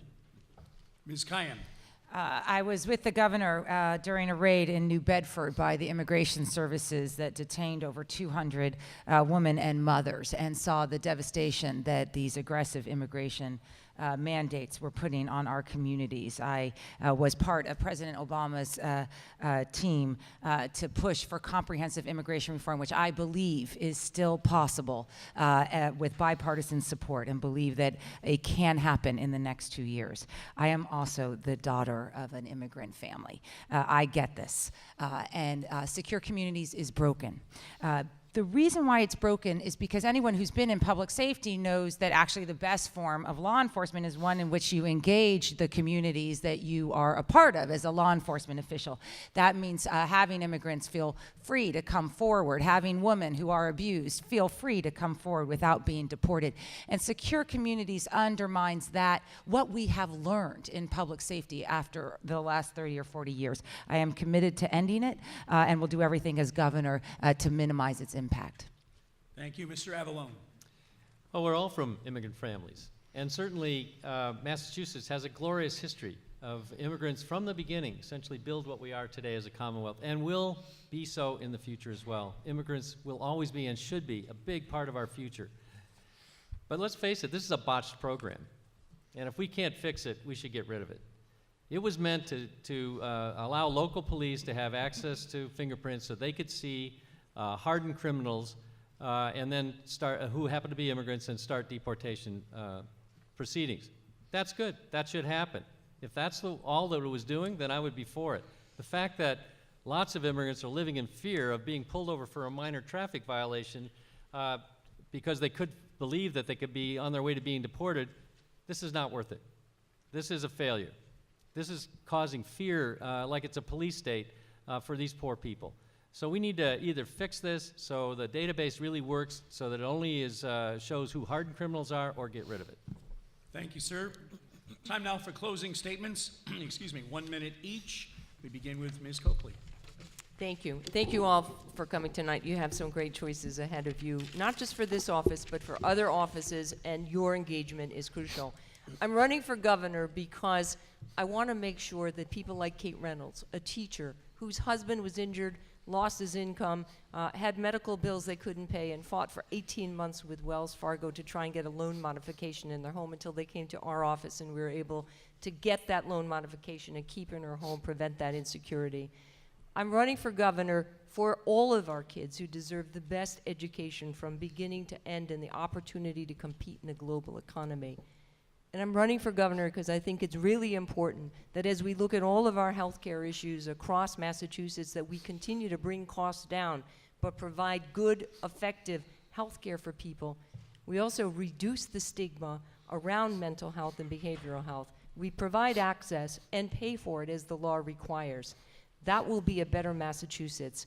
I want your help and your vote. Thank you. Mr. Grossman. So our good friend Deval Patrick gave his final address, State of the Commonwealth address, last night. In it, he said, Massachusetts is in the leadership business. It reminded me of a conversation that I had with Bill Clinton 17 years ago. I was chairman of the Democratic National Committee. We were in Philadelphia. I had a few minutes with him. I said, Mr. President, what's your most important job as president? He looked at me without a moment's hesitation and said, Steve, I'm in the solutions business. I give a lot of speeches to a lot of people, but I'm here to solve problems. That couldn't be a better way to describe me. I've been in the solutions business all my life, in business, in politics, in philanthropy, and as your state treasurer for the last 3 years. That's the job of a governor, to be in the solutions business, to leave no one behind, to bring jobs and economic security to every region of the Commonwealth. If you give me that opportunity, solving the problems and bringing us together and leaving no community behind will be my principal goal. I look forward to working with you, look forward to being with you at the caucuses in the next month, look forward to every step of the way, all the way to November. Thank you. Ms. Can. I am the daughter of an immigrant family, and my grandmother came here, 9 children, 32 grandchildren, of which I'm just one, and to her dying day, she carried around a Ziploc bag that had the papers of her journey, her citizenship forms, the passport, the 9 birth certificates of her children. And she used to, whenever you questioned her, never learned to read or write English, she would pull out that Ziploc bag and she would say, I belong, I belong.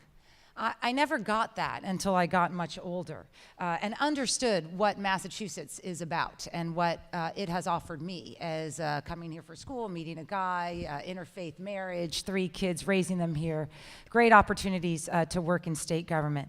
That there is no political class here in Massachusetts. There is no next in line. What we can bring for each other is a commitment that everyone belongs to this state and to the journey that we will build together. We can be the most welcoming and the most prepared and the most connected state if we all belong to that mission. So I am grateful to all of you for belonging to it too. Thank you.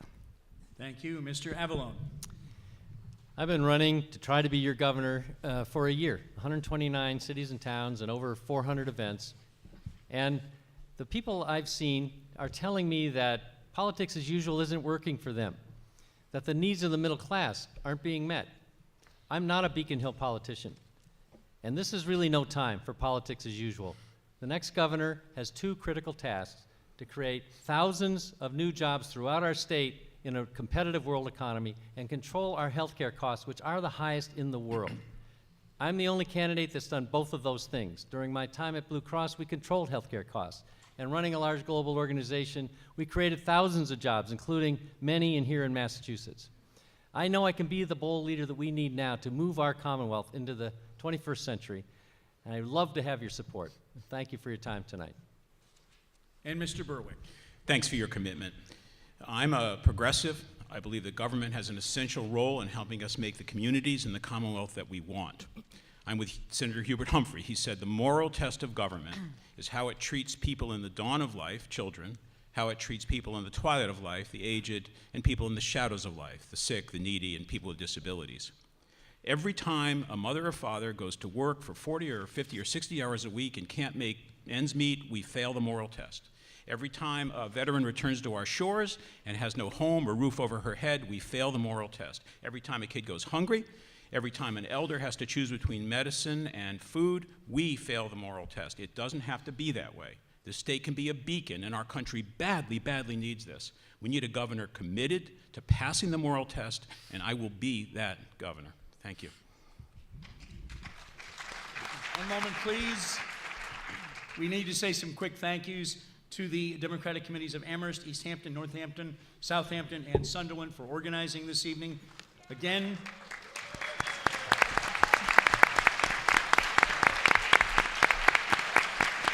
let's quickly thank the Northampton High School Theater Department tech crew. They've done an amazing job.